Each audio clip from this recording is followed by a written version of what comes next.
Hello दोस्तों, स्वागत है आप सबका जीएस विथ लेंस पर। यह चैनल आपका स्टडी पार्टनर है, जहां हम बोरिंग टॉपिक्स को इंगेजिंग बनाएंगे और कॉम्प्लेक्स कॉन्सेप्ट्स को सिंप्लीफाई करने की कोशिश करेंगे। अभी हम लोग इमरजेंसी प्रोविज़न वाला चैप्टर पढ़ रहे हैं और आज हम बात करेंगे articles related to emergency provision. तो चलिए शुरू करते हैं। तो सबसे पहले बात करते हैं आर्टिकल 352 के बारे में। And this article is about national emergency. तो देखिए, आर्टिकल 352 नेशनल इमरजेंसी को डिफाइन करता है। इस आर्टिकल के तहत नेशनल इमरजेंसी 3 सिचुएशंस में लागू की जा सकती है: वॉर, एक्सटर्नल एग्रेशन और आर्म्ड रेबेलियन। जब नेशनल इमरजेंसी लागू होती है तो पूरे देश पर इसका प्रभाव पड़ता है। इस समय सेंट्रल गवर्नमेंट की पावर बढ़ जाती है और स्टेट्स की ऑटोनॉमी कम हो जाती है। इसका सबसे बड़ा इम्पैक्ट फंडामेंटल राइट्स पर पड़ता है। इस समय आर्टिकल 19 को सस्पेंड कर दिया जाता है, लेकिन आर्टिकल 20 और 21 इस समय चालू रहते हैं। जैसे 1975 में इंदिरा गांधी जी के टाइम पर नेशनल इमरजेंसी लगी थी, जो देश की राजनीति पर एक बड़ा प्रभाव डालने वाली घटना थी। तो देखिए, अब सवाल उठता है कि नेशनल इमरजेंसी लगने के बाद यूनियन गवर्नमेंट का रोल क्या बदलता है। इसका जवाब हमें आर्टिकल 353 देता है।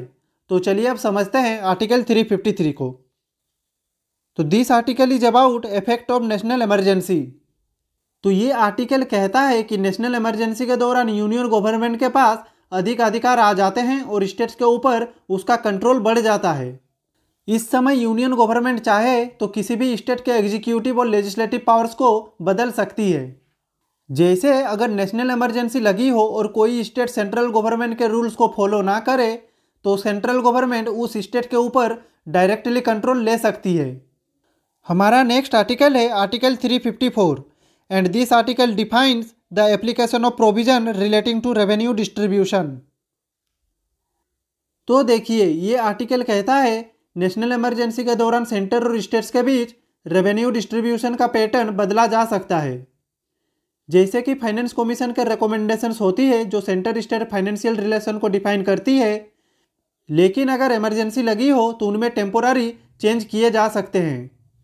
अब बात करते हैं आर्टिकल 355 के बारे में। And it is about duty of the union. तो ये आर्टिकल सेंट्रल गवर्नमेंट की जिम्मेदारी डिफाइन करता है। इस आर्टिकल के तहत भारत की सेंट्रल गवर्नमेंट की ड्यूटी है कि वो हर राज्यों को एक्सटर्नल एग्रेशन और इंटरनल डिस्टर्बेंसेस से प्रोटेक्ट करे। जैसे अगर किसी स्टेट में बाहरी आक्रमण हो या अंदरूनी दंगा फसाद हो रहा हो, तो सेंट्रल गवर्नमेंट को एक्शन लेना पड़ेगा ताकि देश की यूनिटी और सेफ्टी बनी रहे। हमारा नेक्स्ट आर्टिकल है article 356। And this article defines state emergency.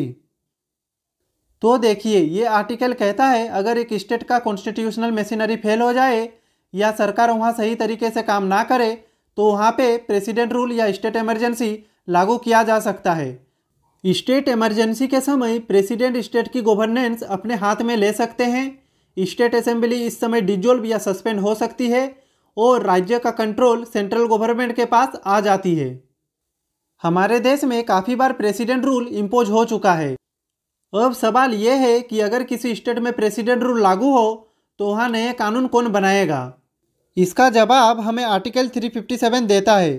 This article explains the exercise of legislative powers under presidents rule. तो इस आर्टिकल के तहत जब प्रेसिडेंट रूल लागू होता है तो पार्लियामेंट उस स्टेट के लिए कानून बना सकती है। इस समय प्रेसिडेंट वहाँ के गवर्नेंस के लिए नेसेसरी रूल्स और रेगुलेशन पास कर सकता है और पार्लियामेंट कोई भी स्टेट रिलेटेड लॉ पास कर सकती है जो नॉर्मली सिर्फ स्टेट लेजिस्लेचर बना सकती थी। ये तब तक चलता है जब तक स्टेट में वापस इलेक्टेड गवर्नमेंट नहीं आती या प्रेसिडेंट्स रूल हटा नहीं दिया जाता। तो चलिए अब चलते हैं हमारे नेक्स्ट स्लाइड पे। तो अब बात करते हैं आर्टिकल 358 के बारे में। And this article is about suspension of article 19। तो देखिए, जब नेशनल इमरजेंसी लागू होती है तो ऑटोमेटिकली आर्टिकल 19 सस्पेंड हो जाता है। यानी कि right to freedom of speech, right to movement, right to profession, right to association जैसे फंडामेंटल राइट टेम्पोररी सस्पेंड हो जाते हैं। इस समय गवर्नमेंट किसी भी प्रोटेस्ट या एजिटेशन को कंट्रोल कर सकती है। जैसे 1975 में इंदिरा गांधी जी के टाइम पर इमरजेंसी के दौरान आर्टिकल 19 को फुल्ली सस्पेंड कर दिया गया था। हमारा नेक्स्ट आर्टिकल है article 359 and it is about suspension of enforcement of fundamental right.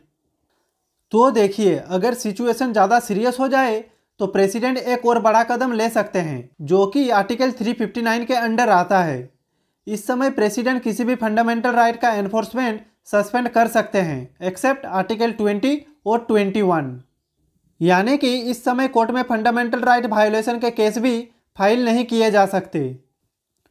तो देखिए, आर्टिकल 359 एक एक्स्ट्राऑर्डिनरी पावर है जो सिर्फ इमरजेंसी सिचुएशंस में ही इस्तेमाल होता है। इसका मिसयूज डेमोक्रेसी के लिए खतरा हो सकता है, जैसे 1975 के इमरजेंसी पीरियड में देखा गया था। हमारा नेक्स्ट आर्टिकल है article 360 and this article is about financial emergency. तो देखिए, अगर देश की अर्थव्यवस्था खतरे में हो तो फाइनेंशियल इमरजेंसी लागू किया जा सकता है।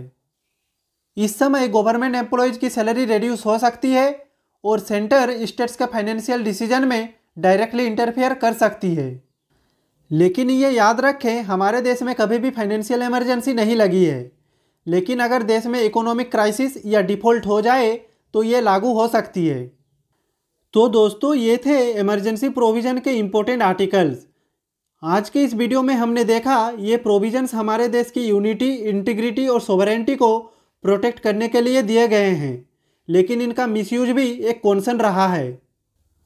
तो आज के लिए बस इतना ही। अगर आपका कुछ भी डाउट हो तो आप कमेंट बॉक्स में पूछ सकते हैं। और अगर आपको ये एक्सप्लेनेशन यूजफुल लगी तो लाइक करें, शेयर करें, कमेंट करें और ऐसे ही वीडियो देखने के लिए चैनल को सब्सक्राइब करें। मिलते हैं अगले वीडियो में, तब तक के लिए खुश रहिए, स्वस्थ रहिए। जय हिंद, वंदे मातरम।